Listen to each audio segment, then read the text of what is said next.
Hi friends, ಹೇಗಿದ್ದೀರಾ? ಎಲ್ಲರೂ ಚೆನ್ನಾಗಿದ್ದೀರಾ ಅಂತ ಅಂದ್ಕೊಂಡಿದ್ದೀನಿ. ಇವತ್ತೊಂದು ದಿವಸ ಬೇರ್ಕಿಯಿಂದ ಮಾಸ್ತಿಗೋಗೋ ರೋಡಲ್ಲಿ ನಮ್ಮ ಮನೆ ದೇವರು ದೇವಸ್ಥಾನಕ್ಕೆ ಹೋಗಿದ್ದೆ. ಪ್ರತಿ ಸರಿ ನಾನು ಈ ರೋಡಲ್ಲಿ ಏನೇ ಕೆಲಸದ ಮೇಲೆ ಹೋದರೆ ಫಸ್ಟು ದೇವ್ರ ದರ್ಶನ ಮಾಡ್ಕೊಂಡು ಹೋಗ್ತೀನಿ. ಆಂಜನೇಯ ಸ್ವಾಮಿ ದರ್ಶನ ಮಾಡಿಕೊಂಡು ಆಮೇಲೆ ಮುನೇಶ್ವರ ಸ್ವಾಮಿ ದರ್ಶನ ಮಾಡಿ ಗಂಗಮ್ಮ ತಾಯಿ ದರ್ಶನ ಮಾಡಿಕೊಂಡೇ ಹೋಗ್ತೀನಿ. ಹಾಗಾದ್ರೆ ಪ್ರತಿ ಸರಿ ಇಲ್ಲಿ ಬಂದು ತಾಯಿ ಆಶೀರ್ವಾದ, ತಂದೆ ಆಶೀರ್ವಾದ ತೊಗೊಂಡೆ ಆಮೇಲೆ ಹೋಗೋದು.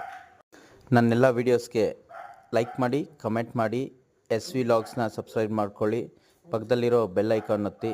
ನಾನು ಹಾಕೋ ಎಲ್ಲ ವೀಡಿಯೋಸು ನಿಮಗೆ ನೋಟಿಫಿಕೇಷನ್ಸ್ ಬರುತ್ತೆ. Thank you so much friends, support ಮಾಡಿ.